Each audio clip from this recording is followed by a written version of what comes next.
Estamos con el embajador de España en Argentina. Embajador, ¿qué nos puede decir del impulso que tiene su país bajo esta nueva monarquía del rey Felipe VI? Bueno, en realidad la monarquía de Felipe VI es la continuación de la forma de gobierno histórica de España, con alguna interrupción, la Primera República y la Segunda República, que duraron poco tiempo y que no fueron mucho éxito. Y luego el régimen de Franco, que resultó de la guerra civil, de una guerra civil muy trágica y muy dura, en el que a partir del año 47 España se declaró constituida en reino, pero sin rey ni regente. El príncipe entonces, el príncipe de Asturias, Juan Carlos de Borbón, hijo del conde de Barcelona, que era el heredero histórico de Alfonso XIII, hijo y heredero de Alfonso XIII, y jefe de la Casa Real, tenía prohibida su entrada en España, pero negoció con Franco la llegada a España del príncipe Juan Carlos y de su hermano el infante don Alfonso para que estudiaran en España. Luego en los años 70, Franco determinó la creación del sucesor a título de rey en la figura del príncipe de España. Le llamó príncipe de España para no reconocer como príncipe de Asturias, que era el heredero histórico de la dinastía española, al príncipe Juan Carlos.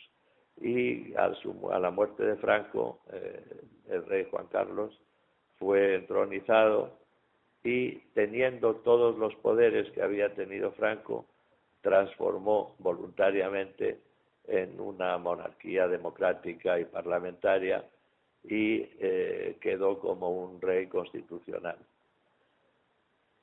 Se hizo la transición española, en la que todos los partidos, incluido el Partido Comunista, aceptaron la monarquía como forma de gobierno superadora de los enfrentamientos de la guerra civil, y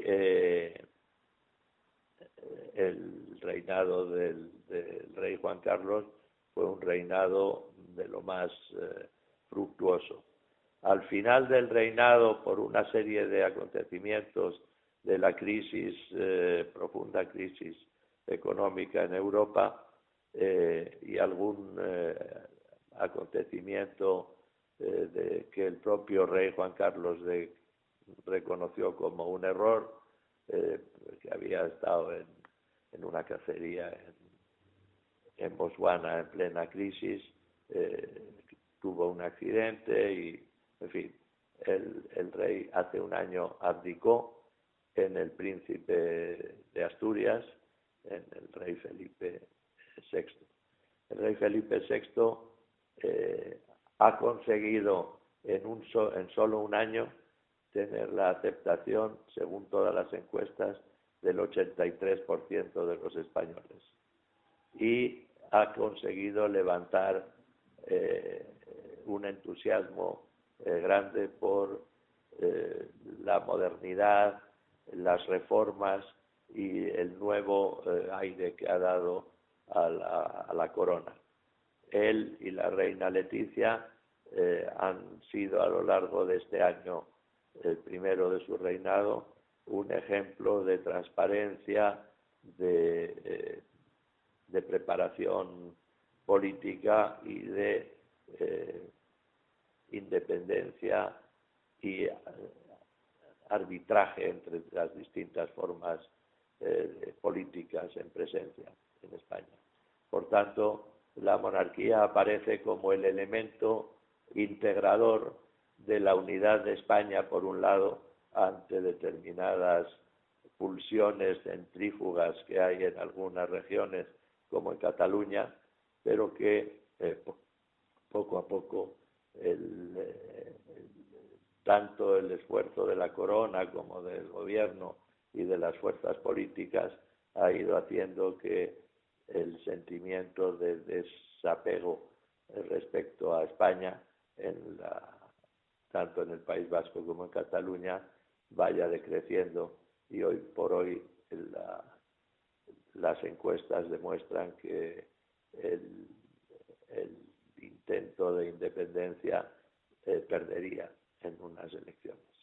¿Cómo están trabajando en la lucha contra el terrorismo, ya que España sufre mucho en el País Vasco con ETA? La verdad es que España ha conseguido, por la unión de todos los españoles y de todas las fuerzas políticas, derrotar al terrorismo sin hacer concesiones políticas.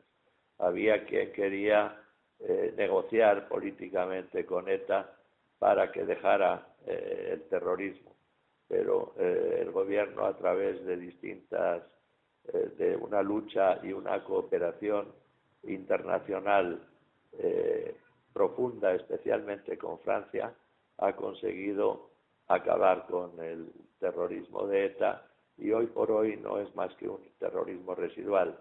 Pero ha aparecido otro terrorismo internacional, que es el terrorismo de raíz fundamentalista islámico, y precisamente hay una iniciativa del gobierno español y del gobierno rumano para crear un tribunal internacional contra el terrorismo.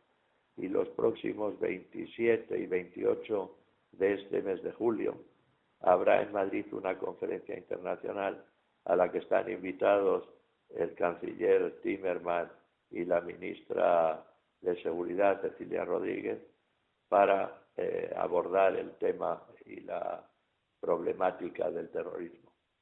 ¿Qué ganó España al ingresar a la Unión Europea? Ganó mucho. Primero, consolidar el proceso de recuperación democrática que había significado la transición y un aprovechamiento importantísimo de los fondos de cohesión y de los fondos estructurales. España junto a Irlanda son los países que mejor han utilizado los fondos de cohesión de la Unión Europea, y España siempre fue un país profundamente europeísta, incluso en estos momentos en que parece que la Unión Europea ha perdido un poco de impulso. El europeísmo y el apoyo de España a la Unión Europea sigue siendo de los más elevados entre los 28 países de la Unión. Hay un tema interesante a nivel de política internacional, el conflicto que tiene España con el Reino Unido a raíz del Peñón de Gibraltar. ¿Cómo está su país negociando con Inglaterra este tema? Bueno, España sigue abierta a la negociación, sigue reclamando la soberanía de Gibraltar como superación de una situación colonial que se estableció por el Tratado de Utrecht, y España exige el cumplimiento de las resoluciones de las Naciones Unidas que reconocen la necesidad de una solución negociada con el Reino Unido. El mismo problema que tiene Argentina con las Islas Malvinas, y que también debe solucionarse por vía de la negociación diplomática, como establecen las resoluciones de Naciones Unidas. Se dice que España y Argentina actuarían conjuntamente en foros internacionales para ver su pedido frente al Reino Unido.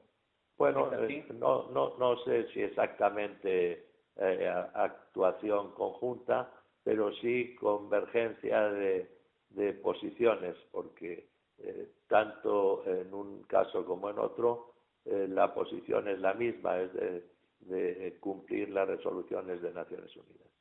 ¿Piensa que América tiene que seguir el ejemplo de Europa y hacer una unión sólida y firme como la Unión Europea?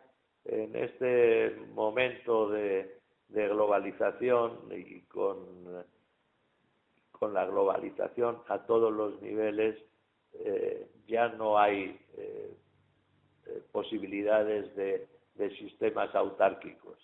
Entonces todos los países tienen que unirse para las economías de escala, para el libre comercio, la utilización de políticas comunes, fiscales, que eviten situaciones de sobresalto, crisis financieras, etcétera. ¿Cómo es la actual relación de España con el continente americano? Bueno, creo que es una relación muy intensa, como siempre lo ha sido para España. El continente americano y especialmente el subcontinente iberoamericano ha sido siempre una prioridad de nuestra política exterior. Recientemente los reyes de España han hecho un viaje importantísimo a México.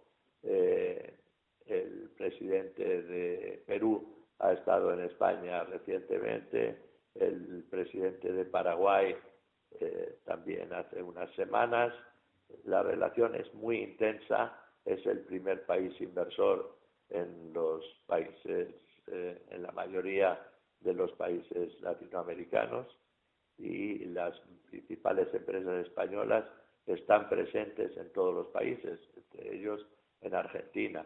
Piense en Telefónica, en Mapfre, en los bancos Santander, Bilbao Vizcaya, en fin, Gas Natural Fenosa, las grandes empresas están todas aquí en América. En la región se recuerda hace unos años el intercambio de palabras entre el rey Juan Carlos y el presidente Hugo Chávez. ¿Cómo es la relación actual entre España y Venezuela y cómo es la relación con el gobierno de Maduro? Bueno, yo no sabría decirle en este momento porque yo soy embajador en Argentina y no en Venezuela, pero ha habido algunos momentos de tensión por la actuación de el expresidente del gobierno, Felipe González, en favor de los presos políticos en Venezuela, y eso ha creado algunas tensiones. Pero como le decía antes, España es uno de los principales inversores en Venezuela y la relación es correcta. El secretario de Estado, Jesús Gracia, ha estado en Caracas entrevistándose con su homólogo la semana pasada, y nuestra intención es tener las mejores relaciones con todos los países, incluida Venezuela. ¿Se podría decir que por cultura, por historia y por tradición, España es el socio estratégico de América? Bueno, desde luego para nosotros todos los países latinoamericanos son prioritarios en nuestra política exterior. Con Argentina, precisamente, hay un tratado firmado de cooperación estratégica en el año 2006 entre el presidente del gobierno Zapatero y el presidente Kirchner, que tenemos que desarrollar.